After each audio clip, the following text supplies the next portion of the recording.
Good afternoon, Jim. How are you? Hey, Rich. Jim, in your experience, how long does it normally take for you to determine and assess what your players can and can't do, and where are you in that process right now? Oh, every situation is different, right? And I mean, you truly don't know until you face, the top level competition. So you keep trying to put them in different situations. I don't know if I have an exact answer for you on that, except it's just an ongoing process and, you know, um, seeing them each week and then against better competition helps me figure that out. Bob Flounders. Hi, Jim. Thanks for your time today. Good to see you, Bob. Jim, that is one deep cornerback room you're working with this year, it would appear. I wanted to ask you about Daryus Dixon's progress in season, whether it be in games or on the practice field. How much does his Matter Day experience kind of help in enrolling early? And where do you think he can still get better this year?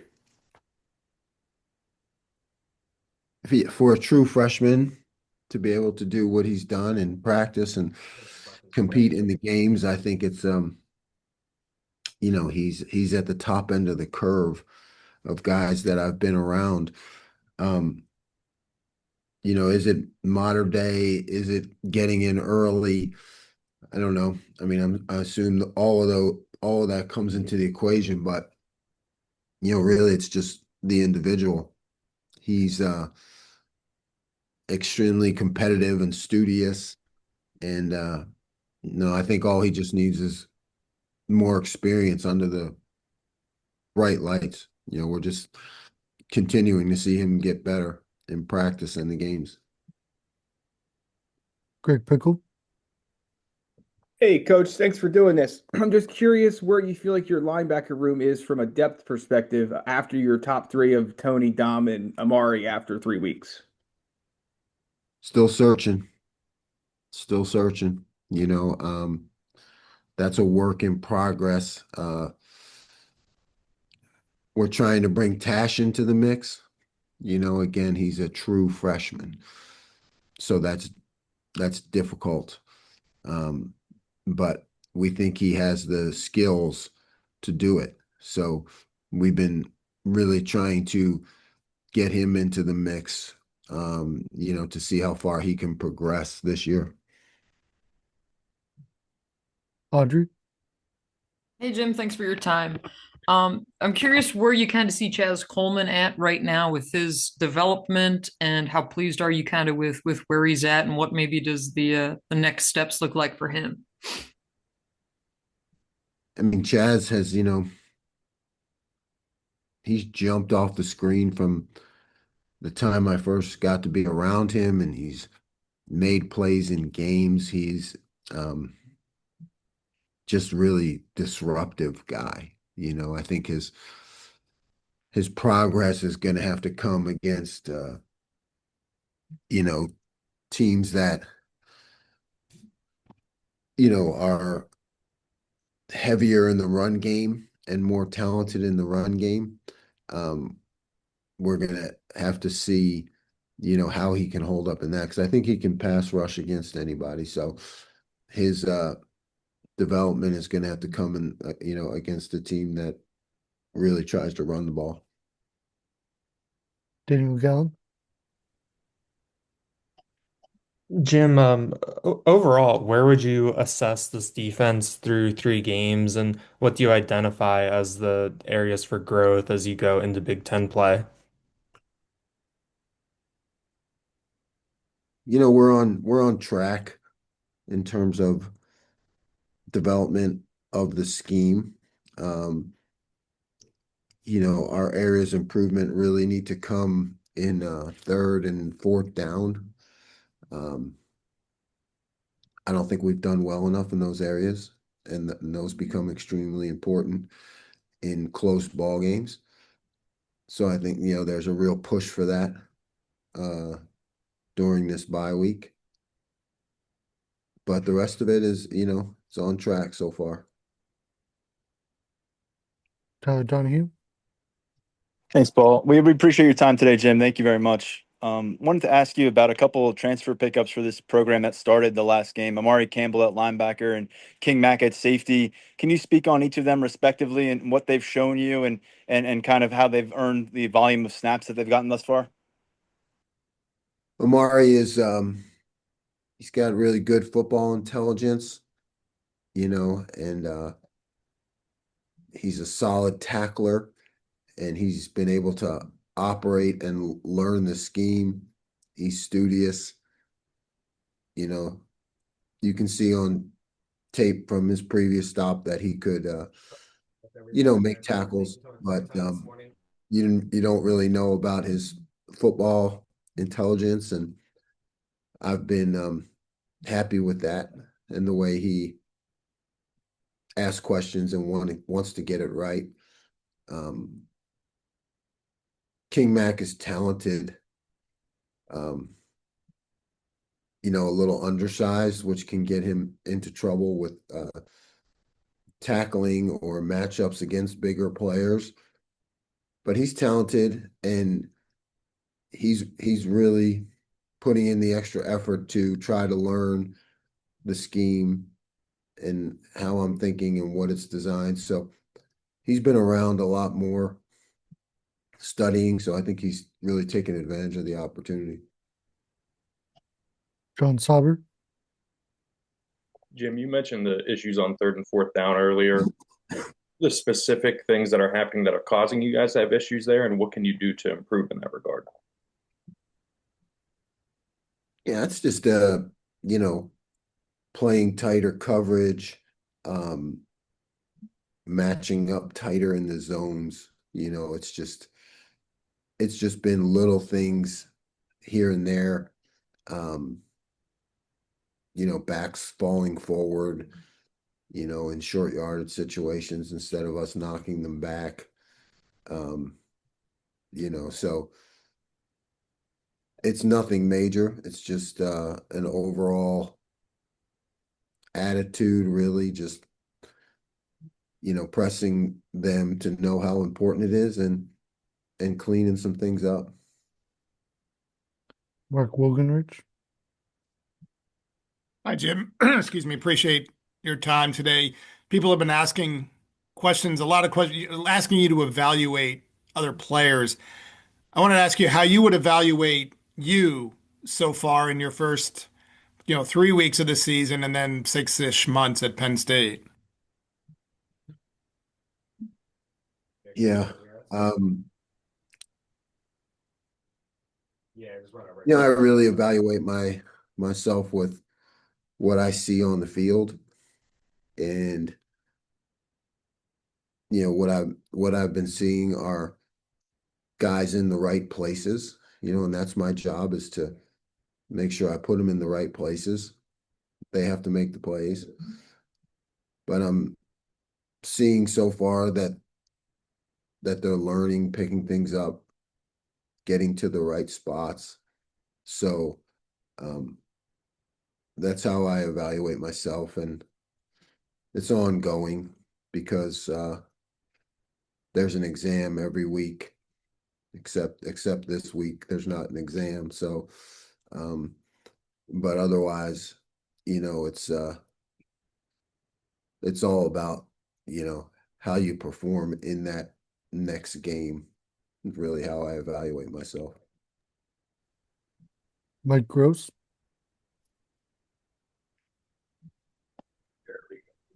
Good afternoon, Jim.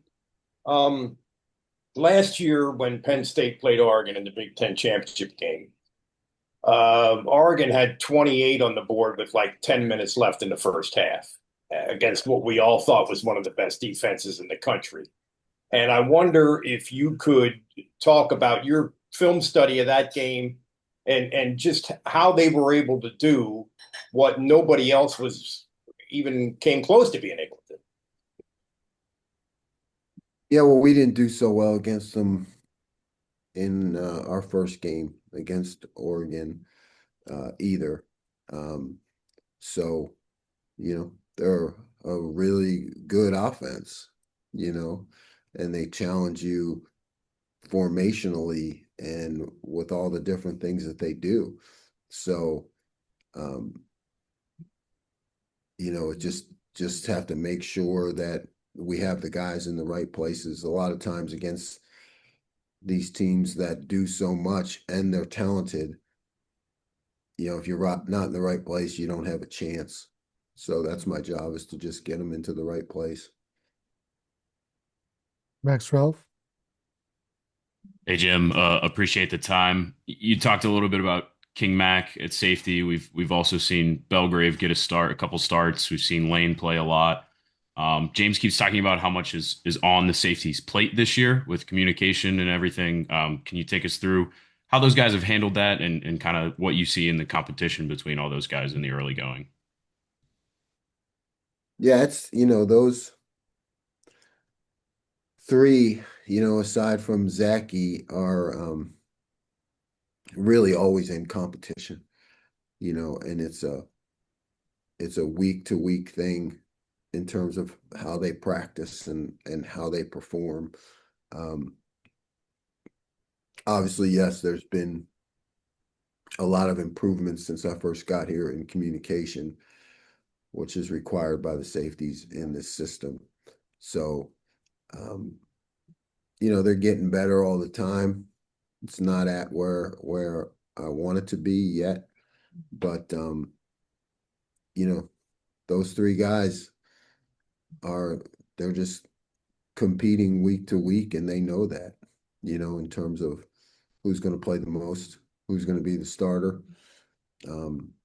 It continues to be an open competition. John Petitschnok. Hey, Jim, I asked this question knowing that you've already coached in the biggest games imaginable. Have you allowed yourself to look ahead at all to what the environment should be like next Saturday night at Beaver Stadium? And if so, what are you looking forward to about coaching in that atmosphere? No, I haven't looked ahead to that, and I don't.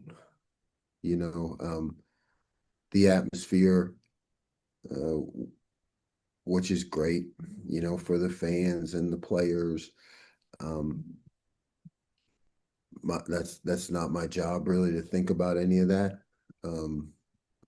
Whether it's in a parking lot or in the best atmosphere in football in a whiteout game, it's got to be the same. It has to be consistent for me in terms of our performance. The noise certainly plays into a factor. We practice for that all the time. Thanks for hopping on. Whether it's the whiteout game or not, we got to be very sound with our communication, and that'll make it tougher. So, we're doing all the things that you need to do in terms of, the loud music at practice and all that to prepare our guys for that. Joel Haas. Hey, Jim, thanks for the time. Just wanted to circle back to Alex Tatsch. I know you mentioned him briefly earlier, but we didn't see him through 2 weeks, and then he got, I think, 19 snaps against Villanova. What did he do, I guess, throughout the week to put himself in position for that playing time? And is he a guy that we could maybe see burn his red shirt this year? Yeah, I think that's a possibility for him. We evaluate everything, even the D squads when they're going against our offense, and we saw enough things in him that showed the skill level, to possibly be able to contribute this year as a freshman, the linebacker skills. So we thought it was worth, the investment to start getting him meaningful practice snaps, meaningful game reps because he showed those skills. So you really always have to choose, like, who you're going to invest those reps in, and we saw enough of him doing really, really good things, on the practice squad and other situations to think it was worth the investment. Time for two more. Rich Garcella. Jim, how would you assess the play of Dani and Zane through 3 games, and how are teams trying? What kind of things have you seen teams trying to block them? Well, with Zane, there's certainly the possibility of double teams, and we try to keep him as clear as we can from that with schemes and things, because we want him to be single blocked as much as possible. We think that he can be a real factor in the game, and we've been able to see that in practice and in games. And with Dani, in today's offenses, people are just going to try to put him into conflict in the run game and, chip him in the pass game. So again, we work hard on, getting things schemed up to allow him to be aggressive and put him in those one-on-one situations. Tyler Donahue.